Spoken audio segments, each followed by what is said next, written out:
بسم الله الرحمن الرحيم الحمد لله والصلاة والسلام على رسول الله صلى الله عليه وسلم سلام الله عليكم ورحمته وبركاته qisadeenan maanta waxay ku saabsan tahay dhinac waa ka qiso dhinac waa ka aqoon oo runtii mabaadi aqoon bay ku qotantaa waxay ku bilaamaysaa jaamacadda Stanford University la yiraahdo ee dalka Mareykanka ku taala ayaa arday kamida kulliyadaha hoos yimaada jaamacadaasi mid kamid ah ayaa imtixaanka u fadhiistay imtixaankii markii saa ugu fadhiisteen ardaydii waxa loo qaybiyay 14 group baa loo qaybiyay maadada lagu imtixaamayaa waa maada la yiraahdo hal abuurnimada ganacsiga innovationka iyo creativity-ga iyo sida ganacsiga loo abuuro ayay maadada ku saabsantay macallimada maadada dhigaysa runtii waa gabadh aad u caan ah professor ah oo runtii magaceeda la yiraahdo Tina Saylag la yiraahdo Tina maadada iyo mawaada la tacalluqaynta badan ganacsiga iyo hal abuurnimada iyada ayaa runtii caan ku ah oo dhigta ardaydii marka fadhiisteen groupiska markii loo qaybiyay group kasta waxa la hordhigay bushqa baa la hordhigay kadib imtixaankii markuu u bilaamay group kasta bushqadii la hordhigay bay fureen bushqada maxaa ku dhex jira $5 iyo warqad qoraal ah ku dhex jira warqada qoraalka maxaa ku qoran waxa lagu siiyay $5 oo ah ra'su maalka aad ku bilaawayso ganacsigaaga waxaanad haysataa 2 saacadood inaad ganacsi ku abuurto oo macaash aad ku samayso sidoo kale marka aad runtii hawsha qabato waxa jiri doona presentations baa jiraya arday group kasta waxay soo bandhigi doonaan $5 waxay ku sameeyeen macaashkay sameeyeen iyo hawsha qabteen group kasta gaar bay soo baxeen $5 bay haystaan 2 saacadoodna way haystaan hadhow marka hawsha dhameeyaana qolo kasta 3 minute bay haysataa oo presentation ay ku sameynayso maxaa laga rabaa $5 inay macaash ka sameeyaan oo ganacsi ku abuuraan waa runtii waa shay aad runtii ay u adagtahay inaad samayso laakiinse waa practically waxa lagu baraya aqoonta la yiraahdo innovation and creativity iyo sida ganacsiga loo abuuro ay macluumaaddaas ardayda si practical ba u baraysaa ardaydii way isqaybiyeen qolo kasta hawsheedii bay bilowday group kamida wuxuu u fakiray qaab inta badan dadku ay u fakiraan dad badan oo noocaas waa jiraan markiiba waxay yiraahdeen war $5 wax weyn ma aha wax badan soo saari mayse bal aynu ku jijaabino baqtiyaa nasiib aynu iibsano aynu gallo $5 inay wax kale inoo dhasho way sameeyeen waxba ma helin qolo kale si kale u fakirto oo iyaguna runtii lahaa $5 lacag badan ma aha maxay yiraahdeen war qamar aynu ku gallo bal $5 aynu maxaahay ridano qamarkeena inay lacag kale inoo dhasho ka badan baa laga yaabaa tiina way sameeyeen groupkaasna way filgaroobeen group kale isagu wuxuu fakiray qaab iska taqliidiya qaab in badan aynu u fikirna weeyaan baasiye bari soo dhoofi in badan baynu ka fikirnaa qofka soo ganacsado ka fikira oo dalkeena jooga marka ugu horeysa waxa ku soo dhacaya wax yaroo dee la wada garanayo inuu waxaas ka shaqeynaya maga maxay ku fakireen si classiga u fakireen waxay yiraahdeen war miyaanu liin soo iibsano liinta markaan soo iibsano waynu qooshaynaa markaan qooshno ardayda jaamacadda ka iibinayna tiibay sameeyeen liintii bay qoosheen wax waa laga iibsaday laakiin wax laga iibsaday muxuu noqday waxa imtixaanku ku baasaantay imtixaankii way baaseen laakiin fikradu ma fikrad ay keeneen fikrad cusub ma hade oo creative ma aha fikradu qolo kale si kale u fakirtay oo maxay yiraahdeen war haade $5 ma badnee aynu ku soo iibsano qalabka baabuurta lagu meedho baldi iyo wixii yara saabuunta wixii lagu meedhi jiray baabuurta aynu ku soo iibsano ardayda baabuurta aynu meedhno sidii bay sameeyeen iyaguna arday baabuurtii qaar bay meedheen dabcan lacag way heleen asal lacagtay heleen waxay noqotay lacag ay ku baasaan imtixaanka wax weyn ay soo kordhiyeen oo creative ah muu jirin qolo kale si kale u fakirtay waxay raadeen war meeshu waa roob iyo waa tan roob baadaye dadkuna dalladee u baahan yihiin dalladeenii soo ibino dadkan bilaa dalladee roobku hayo aynu ka kirayno ama aynu ka beebinaba tiibay sameeyeen dabcan iyaga laftigoodana wax yaroo dee ay ku muxaahay intoodii yareed waxbay ka sameeyeen laakiinse wax weyn oo la sheego ama wax creative ah may keeneen qola kale si kale u fakartay oo waxay tiri war bal ardaydan baa dharka xidhan yihiin ayaa sawiro muuqaala ugu sawiraynaa lacagna kaga qaadaynaa dabcan taa way sameeyeen qaar ardayda ka midi muuqaalay ardayda qaar jaamacadda dhiganaya u sawireen dharkoodii ku sawireen lacag way ka heleen laakiinse may noqon lacag iyadana wax way samaysaa ama fikrad creative ah oo khatara may soo bixin qolo kale si kale u fikirtay waxay yidhahdeen warniyo hodheelada ku hareereysan jaamacadda ayaan rabnaa khariidad inaan ka samayno qoraal baan ka samayna khariidada ardaygu si uu ogaado inta madcam ama inta hodheel ee ku hareereysan ama u dhow jaamacadda kadibna khariidada aynu samaynay ayaynu ka iibina ardayda taa qaar baa sameeyey iyaguna wax yar bay wax ka heleen laakiinse waxay imtixaanka ku baasaanun ayay noqoto haddaba gruub kale adaa wada jira gruubka kale si kale u fakereen oo sida u fakereen waxay yidhaahdeen waa mushkilad jirta aynu xallino taa aynu lacag ka samayno okay maxay eegeen waxay yidhaahdeen hodheelada ku hareereysan jaamacadda inta badan ma kala gaadho waqtiga habeenkii kuyuu baa la galaa lama helo inaad dee markiiba heli maysid muxuu ahaaye wax degdega kuyuu dheer baa kaa hore oo dad badan baa ayaa meeshii ku jira kuyuugii marka waqti bay dadka ku qaadataa marka waxaan samaynaynaa inagu intaynu hore u tagno ayaanu iibsanaynaa kaadhadh baynu iibsanaynaa hodheel muxuu ahaaye dee meesha cafeteria wax laga cunayo hodheelkaasa ka dhowna hadhowna dadka kuyuuga ku jira ee aan sugi karayn waqtiga dheer ayaanu ka iibinaynaa wallahi fikrad aada macquulay noqotay tii bay sameeyeen tigidhay iibsadeen hadhow waqtigii markaa allahuma salli calaa maxamed dee 2 saacadoodna way haystaan oo waxaanuna waa degdeg 2 saacadood markaa dadkii kuyuga ku jiray ee waqtigaa soo gaadhay ee ayay ka iibiyeen marka calaa qof waxay ka heleen $20 tigidhaday iibiyeen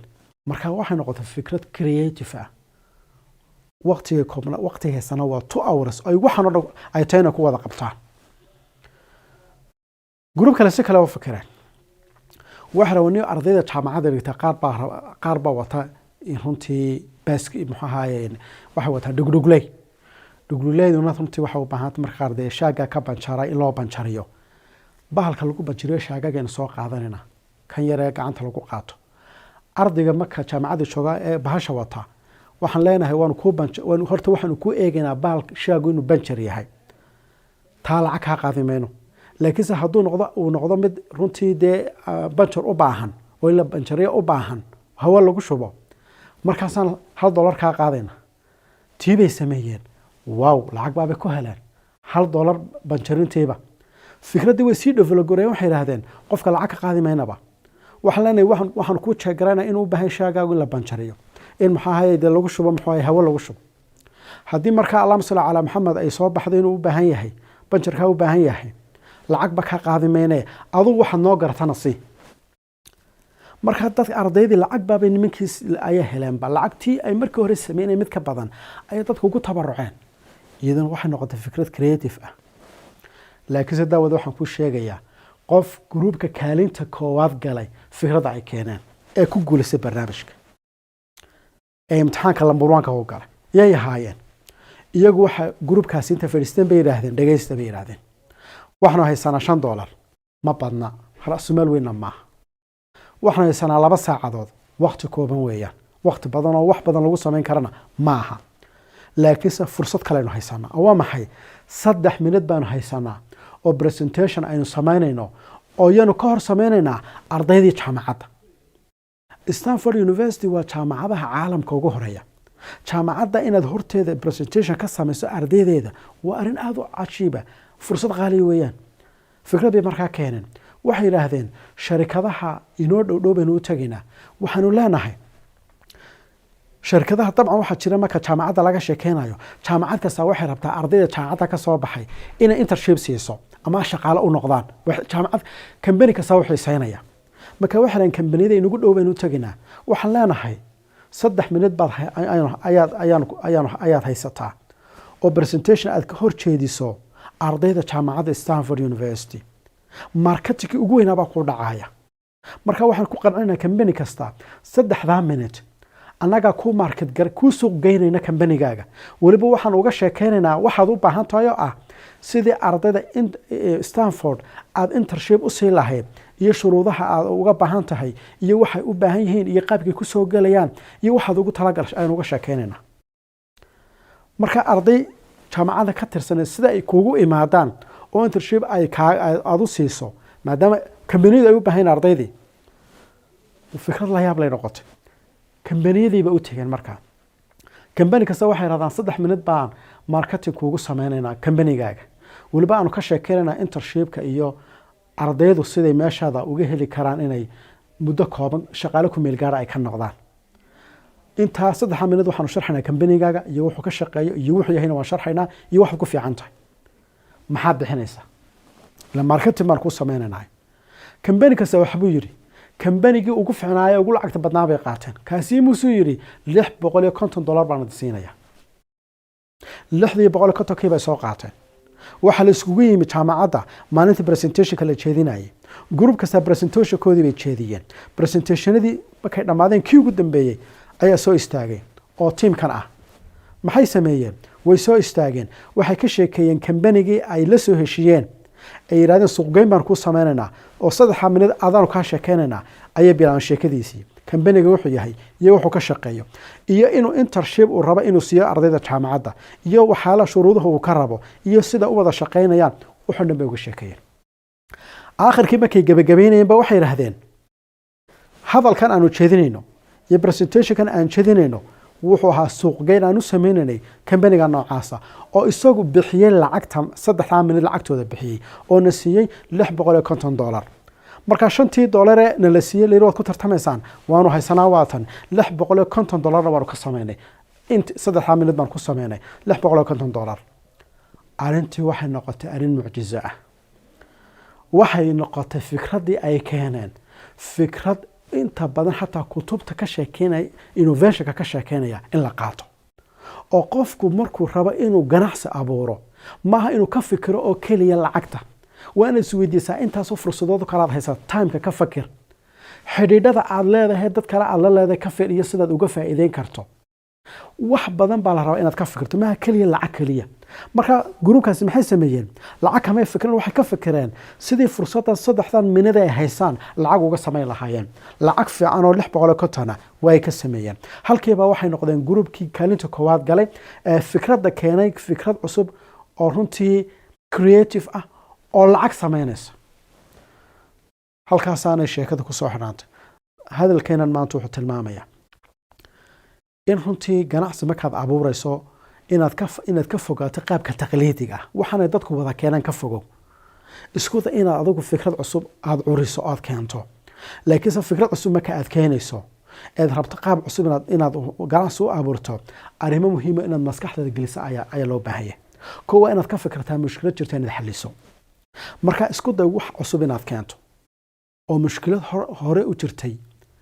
xalinaya ama baahi taagneed xalinaya isku day inaad suuq cusub oo hore u jirin aad samayso ama suuq hore u jiray oo la dayacay adib aad uga faa'iideyso isku day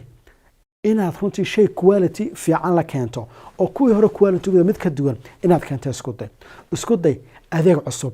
oo hor leh oo dadka hore qor inaad soo kordhiso isku day inaad price-ka hoos u dhigto waa goorma waa hadii saamayn aanu kugu sameynayn price-kaasi oo haysato waxyaalo kale oo ku kaabaya hadii kale cid kasta price-ka korba hoos ba u dhigaysa aakhirka dhulkaad galaysa isku day daawa inaad hagaajiso qaabka delivery-ga u sameynayso ee dadka aad u gaarsiinayso isku day inaad ka fikirto convenience dadku in adeega aad bixinayso iyo waxaan aad iibinayso qaabka ugu haboon ee qofka isagoo raaxaysanaya nafis ku jira uu heli karo haddaad markaa sidaa u fikirto oo qaababka aad uga fikirto ganacsigaaga fikrad cusub aad keeni kartaa fikrad cusub aad keenayso waxa muhiim ah inaad noqoto qof khayaalka imaginationka sameeya oo wax runtii aad muxuu maskaxdiisu waxyaalo badan ay keeni karto waa inaad noqotaa qof ku dhaclay oo marka fikradda kugu soo dhacdo dhaqaajin kara oo ficil u bedeli kara oo action u bedeli kara dawada mawduucana maanta intaas ku soo koobaynaa. Assalaamu calaykum wa rahmatullaahi wa barakaatuh.